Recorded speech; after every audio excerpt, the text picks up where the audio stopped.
Hi, I'm Wildflower Chef Suzi. And I'm Little Grasshopper Jack Danger. And today we're going to make polenta. We're going to show you polenta on my website at www.wildflowerchefservices. And we're going to make two different kinds of polenta. We're going to make polenta as an appetizer and polenta as a side dish with mascarpone cheese melted over it at finish. Simple, easy, inexpensive.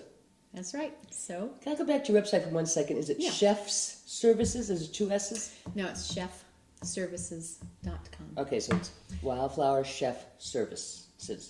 .com. That's right. Okay. But stay tuned because we're going to tackle polenta. Tackling polenta. Okay. Take your polenta. We have 1.5 cups of polenta and pour it slowly in a stream. And basically it's just cornmeal. It's just cornmeal. Ground. While you whisk counterclockwise. Okay. You got the counterclockwise thing? Yeah. To the left? There you go. And the reason you're doing it this way is that you're avoiding lumps. So then you whisk that in really well. Okay. And then...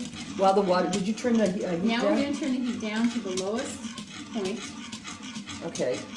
Which is simmer. And we're going to leave it.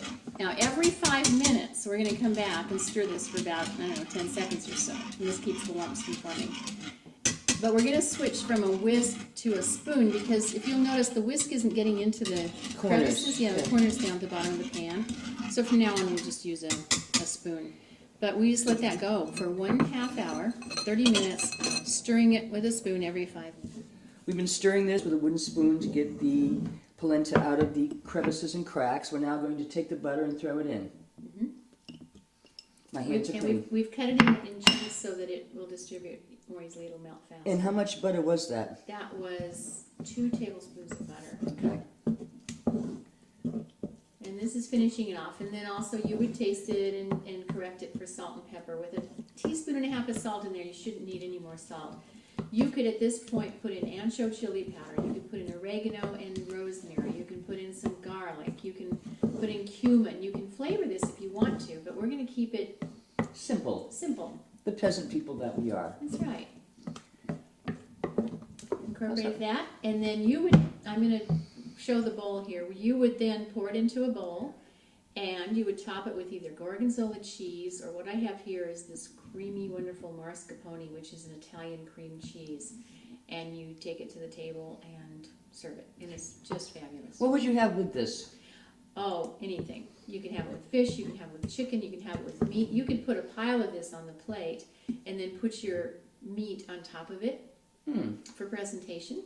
And that's in replacement of your potatoes and your other starches. Okay, correct me if I'm wrong, and I know you will. This looks different. That's because it has the ancho chili powder in it. Okay, so that's why the color's a little I different. went ahead and put ancho chili powder in that one. Yeah. So that was polenta, and it was really easy. Now I'm going to show you another thing that we can do with it. Just 1 second here. Okay, Jack, the other thing you can do is you can take the polenta and put it in a buttered or oiled baking dish like this. All right. I just covered it with saran wrap, put it in the refrigerator. Okay. Let it chill real well, bring it out, and then we cut it into squares. When you say chill it really well, how long would that be? You want it cold, and it just is how long it takes. I don't have a timing on it, but it should take at least an hour, I'd say. Okay. You want to do it in advance. Cut it into squares. You can have this as a side dish. You can have this as an appetizer. You can have this as an hors d'oeuvre. Now what we've done over here too is we're heating our frying pan, and I'm going to coat the bottom of that pretty well with olive oil, and we're just going to coat the bottom of the pan with the olive oil. Turn on the light here.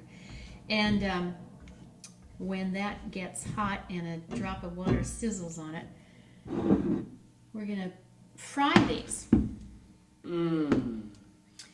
And have you seen the rounds of polenta in the store where they're in a plastic tube? Yes. Kind of? Those work great. You can do the same thing with those. And basically they start at this stage, so you can just cut the rounds about 1/2 inch thick and fry them. So we're going to put this in the frying pan, our squares. And we're just going to fry these until they're golden brown on both sides and heated through. Obviously they're already cooked,